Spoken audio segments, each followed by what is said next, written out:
Movie की starting film university student के दो दोस्त जोए और बैगी से होती है, जो कि एक फ्यूनरल को शूट करते हुए दिखाए जाते हैं, जहां पर पीस्ट उन्हें ऐसा करने से रोकता है क्योंकि वहां किसी की डेथ हुई थी और फैमिली मेंबर्स जो कि काफी शोक में थे। तो जोई पीस्ट को अपना विजिटिंग कार्ड दिखाता है और जब बैगी मरे हुए बंदे की फैमिली के क्लोज जाने लगता है, तो कैमरे को देख करके फैमिली का एक बंदा उसे बहुत हीट करता है और वो फ्लैट हो जाता है। नेक्स्ट दोनों वापस स्कूल में पहुंचे।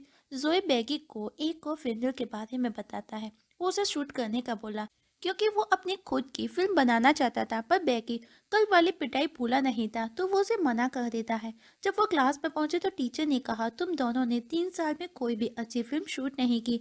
तो अब टीचर उन्हें 10 मिनट की शॉर्ट फिल्म शूट करने का बोला। यह सुनकर के वो दोनों परेशान हो जाते हैं क्योंकि अब तक की उनकी सारी मेहनत बेकार हो गई थी। जोई के फादर भी उसे समझाते हैं कि तुम जो फिल्म इंडस्ट्री को समझ रहे हो वो इतना इजी नहीं, और अगर तुम चाहो तो हम अपना कुछ काम भी कर सकते हैं। तुम चाहो तो मेरी शॉप ज्वाइन कर सकते हो। परेशान जोई बेगी से जाकर के मिलता है। दोनों एक रेस्टोरेंट में बैठे उसी टॉपिक पर बातें कर रहे थे, तब रेस्टोरेंट की अटेंडेंट लिली, उनकी दोस्त थी, वो उन दोनों को सजेस्ट करती है कि यहाँ पर टाइम वेस्ट करने से अच्छा है कि उनको अदर कंपनीज को ढूंढना चाहिए। उनको लंदन जाकर के ऐसे प्रोड्यूसर को सर्च करना होगा जो उनकी स्क्रिप्ट में इंटरेस्टेड हो। लिली की बात सुनकर के दोनों ही एग्री थे और जल्दी ही दोनों लंदन के लिए निकल पड़ते हैं और जल्दी ही एक कंपनी में पहुंचे। पर वो दोनों विदाउट अपॉइंटमेंट के थे। अपॉइंटमेंट मिलना इतना इजी नहीं था। वो वहाँ की रिसेप्शनिस्ट से काफ़ी रिक्वेस्ट भी करते हैं, पर कुछ भी वर्क नहीं करता। इसके बाद में वो दूसरी कंपनी में पहुंचे। वहाँ की रिसेप्शनिस्ट भी वो अपॉइंटमेंट की लिस्ट चेक करती है, जहाँ उनका कहीं नाम नहीं था। तो वो लोग झूठ बोल करके किसी और के नाम पर अपना अपॉइंटमेंट ले लेते हैं और प्रोड्यूसर ग्राहम से मिले। पर उनकी स्टोरी सुनने के बाद में ग्राहम ने कहा, ऐसा लग रहा है तुम दोनों यहाँ पर स्क्रिप्ट नहीं, इवन कार्ट्रिज बेचने आए हो। उन दोनों को वहां से निकाल दिया गया। बैगी ने वापस घर चलने का कहा क्योंकि वो परेशान हो चुका था। पर जोई ने कहा, हमको अभी आए हुए सिर्फ 2 घंटे हुए हैं और 2 घंटे के अंदर हम हार नहीं मान सकते। तभी उसकी नजर एक कंपनी के टैग पर गई जिसका नाम हेड फिल्म था। वो जब अंदर गए तो प्रोड्यूसर पेरी डक से मिले। वो दोनों चाहते ही अपनी स्क्रिप्ट सुनाना स्टार्ट कर देती हैं, जिस पर प्रोड्यूसर डग अपने असिस्टेंट से उन्हें बाहर करने का बोला, जो कि ऑलरेडी परेशान था। पर बेगी सिर्फ 2 मिनट मांगता है। पर पेरी ने कहा, अगर तुमको स्क्रिप्ट लिखनी है तो कुछ मसालेदार बनाकर के लाओ।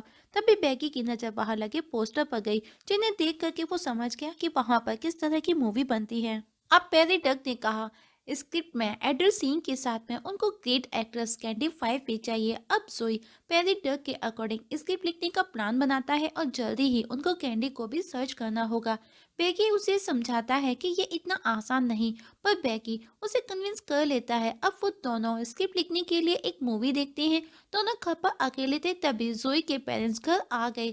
जोई उनको बातों में लगाता है और रूम से बाहर लेकर के जाने की कोशिश करता है। बैगी टीवी स्क्रीन को कवर करता है, पर जब वो रिमोट से टीवी का साउंड ऑफ करता है, जिसमें हरी भरी में साउंड ऑफ होने की जगह और ज्यादा वॉल्यूम हाई हो जाता है, जिसे सुनकर के उसके फादर ने पूछा कि आखिर वो क्या देख रहे हैं। पर तब तक जोई टीवी बंद कर चुका था और वो दोनों बच जाते हैं। अब जोई कैंडी को ढूंढने में लग जाता है। उसका फोन नंबर एड्रेस कुछ भी मिलता है तो उसका काम बन जाता है। वहीं बैगी वापस से कोई दूसरी मूवी कैसेट लेने पहुंचा। वहीं दूसरी तरफ दिखाया जाता है जोई किसी डिस्ट्रीब्यूटर कंपनी की रिसेप्शनिस्ट को फ्लर्ट करने लगा कि उसको तो एक एक्ट्रेस होनी चाहिए थी, रिसेप्शनिस्ट नहीं। रिसेप्शनिस्ट उसकी बातों से खुश होकर के उसे कैंडी का नंबर दे देती है। लेकिन जब जोई उस नंबर पर कॉल करता है जिसे कैंडी का मैनेजर क्लाइव रिसीव करता है, जोई ने कहा उसे जोई चाहिए। क्लाइव ने पूछा उसको कौन सा पैकेज चाहिए, क्योंकि उसके पैकेजेस के अलग अलग चार्जेस थे। जिस पर क्लाइव ने बताया एग्जीक्यूटिव पैकेज की कॉस्ट 250 पाउंड्स है। ये सुनकर के जोई उछल जाता है क्योंकि उसने सोचा भी नहीं था कि उसे इतना सस्ता पैकेज भी मिल सकता है। वहीं बैगी स्टोर से बंदे से एक ऐसी मूवी का बोला जिसे एक बंदा शुरू से एंड तक देख सके। जिस पर शॉपकीपर ने कहा, जैसी मूवी तुम बनाना चाहते हो वो कोई क्लासिक मूवी नहीं जिसे बंदा पूरी देखेगा। तुम्हारे अकॉर्डिंग तुम्हारी मूवी बंदा सिर्फ 10 मिनट तक ही देखेगा। पर बेगी ने कहा वो ऐसी मूवी बनाएगा जिसे लोग ज्यादा से ज्यादा देर तक देखना पसंद करेंगे। वहीं बेगी डक के पास पहुंचा और कहा उसके पास में कैंडी और स्क्रिप्ट दोनों रेडी हैं। ये सुनकर के डक खुश हो जाता है और कहा वो उसकी मूवी में साइलेंट पार्टनर रहेगा। जोई भी उसकी शर्त से एग्री था, उसे वो एडवांस भी देता है। वहीं बैगी ने स्क्रिप्ट लिख करके तैयार कर ली थी। मूवी के लिए कास्टिंग स्टार्ट कर दी गई, जिसमें लिली भी उनके साथ थी, पर अभी तक कैंडी का कुछ भी पता नहीं था। तभी उसे एक बॉक्स आया जिसे देख करके सब शॉक थे, क्योंकि उसमें सभी वियर्स डॉल थी। वहीं डक पेरी को उसके इन्वेस्टर से पता चला कि कैंडी ने किसी बुक के लिए साइनिंग किया है। डक पेरिस फिल्म स्कूल पहुंच कर के जोई का एड्रेस लेकर के उसके घर पहुंचा और जोई को धमकी देता है कि उसको कैंडी को हर हाल में लाना होगा, वरना वो उसे छोड़ेगा नहीं। जोई बैगी लिली के साथ में उस कंपनी में पहुंचे जिसके लिए कैंडी काम करने वाली है। बैगी कैंडी से बात करने की कोशिश करता है। वहीं लिली को जब उनकी प्रॉब्लम पता चली तो वो जोई को डक का एडवांस रिटर्न करने का बोली, पर वो पैसे उनसे खर्च हो चुके थे। वहीं बैगी कैंडी को वो स्क्रिप्ट पढ़ने का बोला, लेकिन कैंडी ने कहा कि वो सप्टिकल लीव पर है, वो अभी ये सब नहीं कर सकती। पर फिर भी बैगी उसे रिक्वेस्ट करता है कि अगर वो उसकी स्क्रिप्ट एक बार पढ़ लेती है तो वो उसे डेफिनेटली पसंद आएगी, और बैगी उसके पास में ही अपनी स्क्रिप्ट छोड़ करके आ गया। नेक्स्ट डे हम देखते हैं कि कैंडी जोई के घर मिलने पहुंची, क्योंकि उसे उनकी स्क्रिप्ट काफी पसंद आई थी। लेकिन जैसे ही बैगी ने उसे देखा, उसे पैनिक अटैक आने लगा। तो जोई, लिली और कैंडी उसे समझाते हैं कि ऐसा होना नेचुरल है। बैगी भी समझ जाता है। अब फिल्म की शूटिंग जोई के घर से ही स्टार्ट कर दी गई। जब भी उसके पेरेंट्स बाहर जाते वो शूट स्टार्ट कर देते।